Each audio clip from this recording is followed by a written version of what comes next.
पीहू के जाने के बाद शांतिपुर गांव फिर से सुंदर, शांत और लोग हंसी खुशी जीने लगे थे। एक रात गांव में एक शादी हो रही थी। पूरा गांव शामिल था। सब धूमधाम से शादी मना रहे थे और तभी गुड़िया जमीन में लेटे हुए आती है और अचानक उठकर सीधा दुल्हन को खा जाती है। ये देखते ही लोगों के बीच में अफरा तफरी मच जाती है। कोई भागता है, कोई चिल्लाता है और वो गुड़िया खड़े होकर एक बच्चों जैसा गाना गाती है और फिर एक के बाद एक सबको मौत के घाट उतार देती है और फिर वो गायब हो जाती है। गांव फिर से कांप उठता है। सुबह सब लोग इकट्ठा होते हैं और कहते हैं वो भूखी लड़की वापस आ गई है। इस बार एक गुड़िया बन के लोग घुटनों के बल गिर जाते हैं और रो रो कर कहते हैं, हे भगवान हमें बचाओ। तभी गांव का मुखिया आता है और गुस्से में कहता है, चाहे वो कोई भी हो, है तो एक गुड़िया ही ना, आज रात मैं उसे खुद गाँव से निकालूंगा। फिर रात के ठीक 2:30 बजे मुखिया अपने 2 चेलों के साथ गांव के बीच खड़ा होता है और फिर वही धुआं छा जाता है और वही आवाज,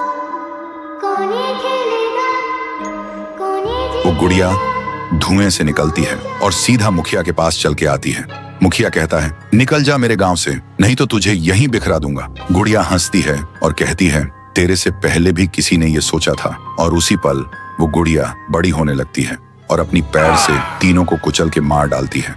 सुबह जमीन पे सिर्फ खून के धब्बे रह गए थे, लाशें जैसे हवा हो गई हो। लोग समझ गए ये कोई आम गुड़िया नहीं, इसके अंदर कुछ और ही शक्ति है। तभी गांव की एक बूढ़ी औरत कहती है, इस गुड़िया को हम गांव से नहीं निकाल सकते, इसे तो सिर्फ पीहू ही गांव से निकाल सकती है। फिर सभी लोग उसी जगह जाकर खाना रखते हैं और दिल से पीहू को पुकारते हैं, भूखी देवी वापस आइए, गांव को बचाइए। तभी जमीन से एक आवाज निकलती है पीहू, पीहू, पीहू। और मिट्टी से बनने लगती है पीहू।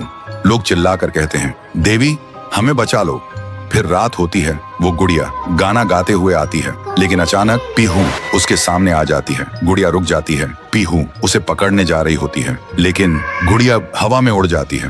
पीहू भी उसके पीछे उड़ जाती है और अपनी आंखों से आग छोड़ के गुड़िया को जलाने की कोशिश करती है, लेकिन गुड़िया एक धुएं में छुप जाती है और फिर अचानक पीहू के पीछे आके उसे एक जोर का वार करती है। पीहू आसमान से जमीन पे आ गिर जाती है और फिर वो गुड़िया पीहू की शक्ति छीनने लगती है। पीहू की ताकत धीरे धीरे गुड़िया के पास जा रही होती है। कुछ देर बाद पीहू जमीन पे गिर जाती है। जब वो उठती है तो देखती है उसका शरीर धुंधला हो गया है और जब वो अपने आप को छू रही थी तो हाथ उसके शरीर के आर पार जा रहा था। वो वहीं गिर के रोने लगती है और जोर से चिल्लाती है, भैया, भैया, भैया। और उसकी आवाज सीधा उसके भाई के कानों तक पहुंचती है। तो दोस्तों, अगर आप देखना चाहते हो पीहू वर्सेस गुड़िया वर्सेस तुंग तुंग तुंग शहर, तो इस वीडियो को 1.5 लाख लाइक्स तक पहुंचाओ।